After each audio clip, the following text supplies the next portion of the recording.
Near को लगता है कि अभी जो कीरा है वो बहुत ही बेवकूफ़ है और वो पुलिस के साथ मिलजुल कर काम कर रहा है। मुझे तो ये भी लगता है कि एल और कीरा एक ही आदमी हैं। ऑफिसर उससे पूछते हैं कि क्या वो श्योर है। हाँ, मुझे लगता है मैं 7% इस बात पर श्योर हूँ। देखा जाए तो 7% भी कम नहीं होता है। अगर मैं गलत हुआ तो माफी मांग लूंगा। लोगों में ये बात आम हो चुकी थी कि कीरा की वजह से जापान में और बाकी पूरी दुनिया में क्राइम रेट काफी कम हो चुका था। दुनिया भर में जैसे ही कोई गलत काम करता उसका नाम इंटरनेट पे वायरल कर दिया जाता और उसके बाद कीरा उसका काम तमाम कर देता। हालात ऐसे हो गए थे कि क्रिमिनल्स पुलिस के आगे अपना असली नाम बताने से भी कतराने लगे थे। आम लोगों को भी कोई परेशान नहीं करता था क्योंकि वो भी उनका नाम वायरल करने की धमकी देने लगे थे। दुनिया धीरे धीरे वैसी ही बनती जा रही थी जैसा कि मैं चाहता था। क्राइम रेट काफी कम हो गया था। तभी एक शख्स टीवी पर आता है और वो कहता है कि वो कीरा का ऑफिशियल स्पोक्सपर्सन है। मैं बहुत गौर से उसकी बातें सुन रहा था। प्रेसिडेंट एक बहुत ही अहम प्रेस कॉन्फ्रेंस कर रहे थे। प्रेसिडेंट अचानक प्रेस कॉन्फ्रेंस क्यों कर रहे हैं, मेरी समझ में नहीं आ रहा।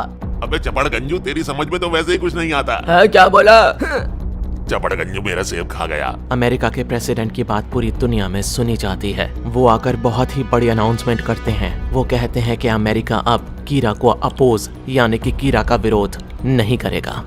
कितने बड़े बुज़दिल हैं ये लोग, मैंने कर दिखाया। अमेरिका जैसी सुपर पावर को भी मैं घुटनों पर ला चुका था। प्रेसिडेंट की ये बात सुनने के बाद सारे लोगों में हड़कंप मच जाता है। प्रेस कॉन्फ्रेंस में लगातार तीखे सवालों के बीच प्रेसिडेंट वहां से चले जाते हैं। हमारी यूनिट में बहस चल रही थी। सब लोग कीरा का विरोध कर रहे थे, लेकिन मात्सुडा को लगता था कि कीरा सही काम कर रहा है। वो ये भी कहता है कि डिटेक्टिव होने के नाते वो कीरा के साथ नहीं है, लेकिन उसके बावजूद कीरा उसे पसंद है।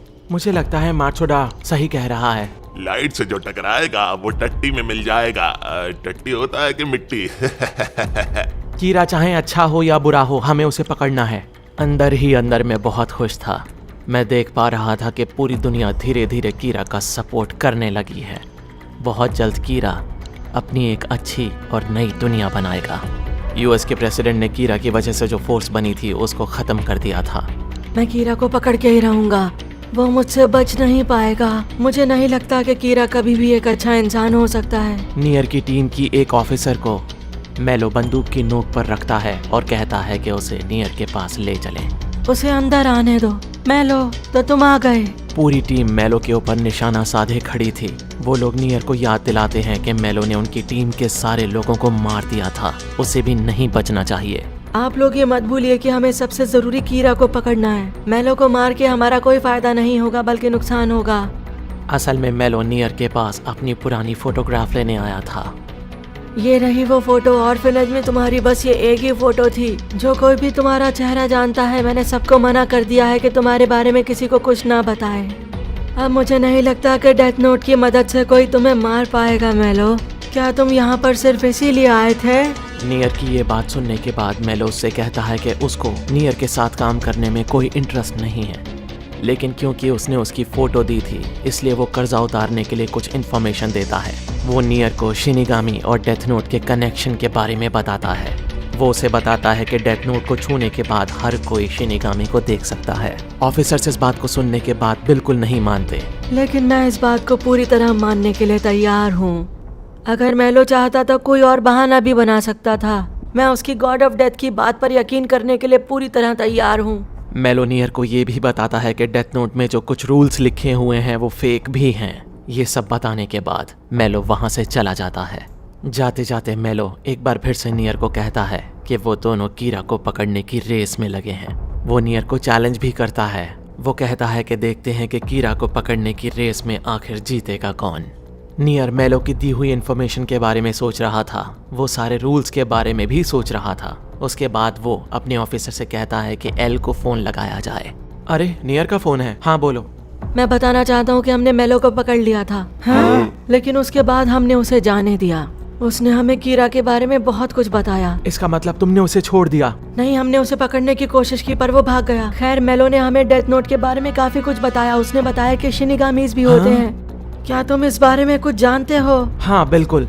शिनिगामीज होते हैं और मैं इसके बारे में जानता था। शुरुआत में मैंने तुम्हें नहीं बताया क्योंकि मुझे लगता था कि तुम शायद यकीन ना करो। मतलब शिनिगामीज की वजह से ही सब कुछ हो रहा है।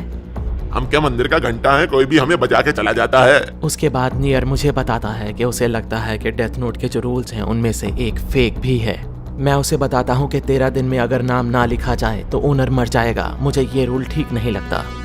मुझे पता था तुम ऐसा ही कुछ कहोगे, मुझे भी ऐसा ही लगता है। सुनो शिनिगामी, तुम तो रूल्स के बारे में जानते हो, क्या तुम्हें लगता है कि कोई रूल फेक है? नहीं तो सारे रूल सही हैं। क्या तुम्हारे साथ वहाँ पर शिनिगामी भी है? हाँ बिल्कुल। मुझे लगता है कि मैं सब कुछ समझ गया हूँ। कीरा भी शिनिगामी के साथ उसी रूम में है और कीरा के कहने पर ही शिनिगामी झूठ बोल रहा है। अरे वाह, क्या बात है, ये लड़का तो बहुत तेज है। लगता है लाइट की लुटिया डूबने वाली है। नियर की ये बात सुनने के बाद हमारी टीम में हलचल मच जाती है। सबको लगता है कि जब मुझे कैद किया गया था तब सबको लगता था कि 13 दिन वाला रूल सही है, लेकिन अगर 13 दिन वाला रूल गलत है तो मेरी बेगुनाही साबित नहीं होती। मैं उनकी ये बातें सुन रहा था। मार्चुरा कहता है कि 13 दिन के रूल के बावजूद भी ये साबित नहीं होता है कि मैं ही कीरा हूँ। वो ये भी याद दिलाता है कि मरते वक्त मेरे डैड ने बताया था कि मैं कीरा नहीं हूँ। उसके बाद नियर बहुत ही अजीब बात करता है। वो कहता है कि वो मेलो का नाम डेथ नोट में लिखने के लिए तैयार है और 13 दिन के बाद अगर वो भी मर जाता है तो साबित हो जाएगा कि रूल सही है। वो मुझसे पूछता है कि क्या मैं डेथ नोट को उसे देने के लिए तैयार हूँ। मुझे कुछ समझ में नहीं आ रहा था। नियर बहुत तेज था। क्या तुम प्लीज थोड़ी देर रुकोगे? मुझे अपनी टीम से बात करनी होगी। उसके बाद मैं अपनी टीम की तरफ मुड़ता हूँ और उनसे उनका नजरिया जानने की कोशिश करता हूँ। सब लोग मना कर देते हैं कि हमें नियर को डेथ नोट नहीं देनी चाहिए। मैं नियर से कहता हूँ कि हम इस चीज के लिए तैयार नहीं हैं। मुझे पता था कि तुम ऐसा ही कुछ कहोगे, पर जाने से पहले मैं टीम से एक सवाल पूछना चाहता हूँ। क्या कभी दूसरे एल के ऊपर ये शक किया गया कि वो कीरा है और बाद में सारे चार्जेस को ड्रॉप कर दिया गया? अगर आप लोग मेरी बात सुन रहे हैं तो मैं आपको एक नंबर देता हूँ, आप मुझसे बात कर सकते हैं। मैं 24 घंटे 7 दिन आपकी मदद के लिए तैयार रहूंगा। नियर की बात सुनने के बाद सारे डिपार्टमेंट में हड़कंप मचा हुआ था। सबको मुझ पर दोबारा शक होने लगा था। बेचारा लाइट। नियर, मैं तुम्हें नहीं छोड़ूंगा।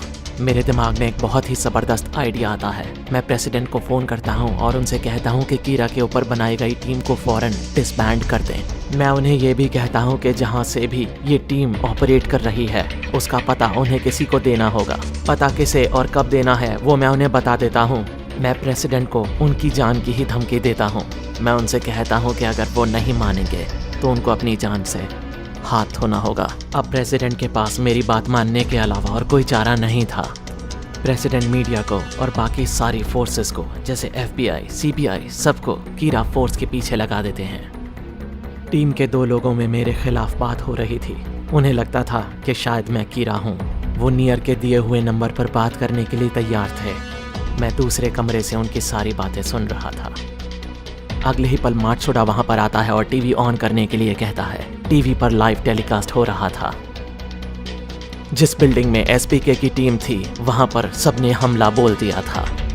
मीसा नियर का नाम डेथ नोट में लिखने के लिए बिल्कुल तैयार बैठी थी। नियर की टीम ये सब देखकर बहुत परेशान थी। तभी मैं उसे कॉल करता हूँ। आखिर ये सब हो क्या रहा है नियर? क्या मेलो तुमको ख़त्म करने के लिए ये सब कर रहा है? ये झूठ बोल रहा है। बेचारा नियर, उसको फंसाना इतना मुश्किल भी नहीं था।